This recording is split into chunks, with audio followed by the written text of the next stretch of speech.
Hello and welcome to Big Deal. I'm Nisha Poddar. Now on Big Deal today, we will discuss the lead contamination in India, and the corporate world wakes up to its hazards and also weaves in solutions as part of their ESG agenda. Now remember that car batteries are the biggest consumers of lead, and recycling batteries is one of the big causes of lead contamination among some of the other sources of lead exposure in children. Now let's get started with our expert panel to understand this particular issue and the solutions at work currently. Let me welcome on the show Richard Fuller, who's from Pure Earth, Harsha Gorineni, I beg your pardon, from Amara Raja, as well as we have Naveen Prakash Sharma from Gravita, India. Welcome, gentlemen, to CNBC TV18.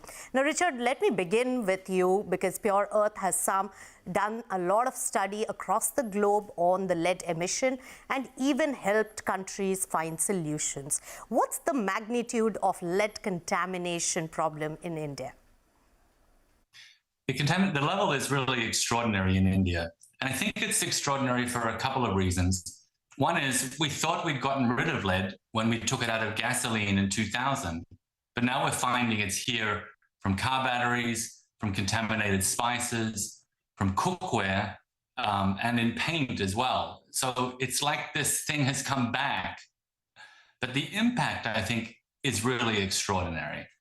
And a recent study with CSIR and another study with UNICEF, we find that half of the children in India are currently lead poisoned with elevated blood lead levels. And that means they've got some level of brain damage to their frontal cortexes, which means they have reduced intelligence, and they also have reduced educational outcomes. It's an extraordinary impact. Right, that's a big one that you're really highlighting, Richard. When it comes to lead contamination in children, 50%, that's a huge number. Harsha, let me bring you into the discussion. As a battery manufacturer, what do you think can be done, and where does India stand at the moment in this respect? What is Amara Raja really doing? So Nisha, just to set the context, lead acid batteries are the most recycled products in the world. They're not only fully recyclable, almost 99% is recovered, but the recyclability is also progressively getting enhanced. Now, as manufacturers, we are making sure that we source our lead from certified eco-friendly smelters, and that we are continuing to up our own collections. Our targets are being set both internally, and recently the BWMR rules are also stating over the next few years how those collection targets will scale up. So we will need to ensure that the batteries are coming back to the manufacturer and going through organized channels for safe and effective recycling. Right, so effective recycling, and that has a large unorganized area. Let me take it to lead manufacturer then, Naveen from Gravita.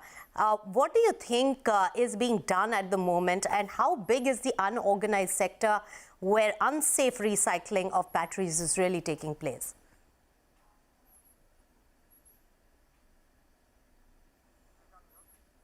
You're on mute, Naveen.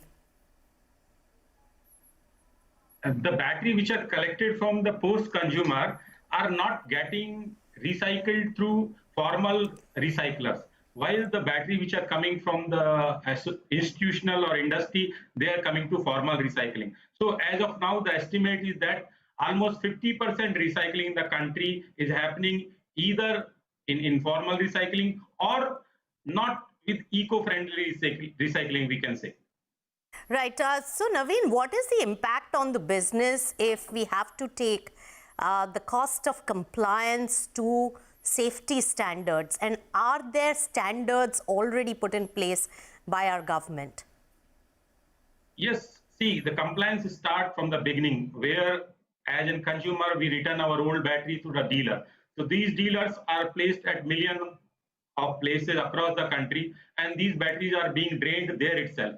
So the acid is going to the our rivers or our nala or our landfill. So entire area is getting contaminated. So these battery, until unless these comes to the recycler or to the manufacturer, this problem will not get solved.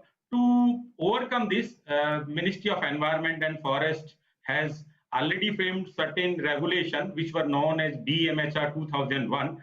And of late, during the budget speech of our Honorable Finance Minister, it was mentioned that some of the areas of circular economy will be taken care, where we will integrate the informal sector, we'll put technology, we'll put system, we'll create public regulations and guidelines for such recycling. So under the same guidelines, there is one new area, a new regulation has come up on recent month in August 2022, known as Battery Waste Management Rule. Yes. And these rules have certain responsibility given to producers, recyclers, and refurbishers. So Right. we hope with the implementation of these rules, there will be control on such type of activities. Right. Harsha, what do you think about the battery waste management guidelines which have been put out by the government? I think they're a wonderful step in the right direction. And they're giving collection targets for manufacturers, recovery targets for recyclers. So definitely things are outlined well. I do feel that a few enabling policies need to be included as well in order to make sure that the full effectiveness of the BWMR rules come through. For example, my ecosystem colleague Naveen just mentioned that the dealers are very important in this ecosystem. And unless dealers and bulk customers are mandated and also incentivized to return the batteries to the producers, it'll be really hard for the manufacturer to fulfill his extended producer responsibilities. Right. The responsibility without the enabling policy or authority will make it very difficult. Right. So, Richard, you heard some of the industry people who have their skin in the game. I know you had come to India for a visit. I met you then. And then you met the industry stalwarts of the lead industry as well as the government. What is your sense on the understanding of this issue as well as the actions taken so far? Yes, I was really heartened to see such a good response from the top levels of the battery recycling industry. And they've responded very, very well. I think one thing that we need to add to the equation, there needs to be a minimum standard for an eco-friendly smelter. Currently, you can get a license and be quite dirty. So that needs to stop as well. But Nisha, the other thing I was really heartened, we had a number of meetings with the government of India at different levels and different institutions, and they were also keen to see some positive action on this. It's still a new issue. The level of exposure, the amount of damage that's being caused is new for everyone, but there was a great, strong pickup to really deal with this. Right. And also give us a sense, Richard, that, Pure Earth has worked in various geographies across the world. What has been a key good solution model for this kind of an issue, which is akin to India, which can be replicated here? Yeah, the success in dealing with batteries and making sure they're coming back only to clean recyclers usually means a reverse logistics system is in place. And that means that batteries are delivered at one point of the supply chain at the same time as the scrap batteries, the used batteries, are taken back. So a dealer will get 10 new batteries and deliver back 10 old batteries. And similarly, a consumer will turn their battery in when they're buying a new battery. And that system needs to be in place all the way back up the supply chain with the right kinds of controls and measurements going on in order to ensure that the batteries don't leak out and go into these dirty facilities and backyard facilities.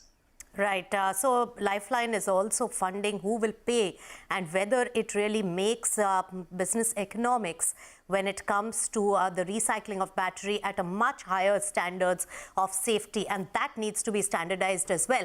But there are a few more aspects that I will bring up. The ESG aspect, the sustainability aspect of lead industry.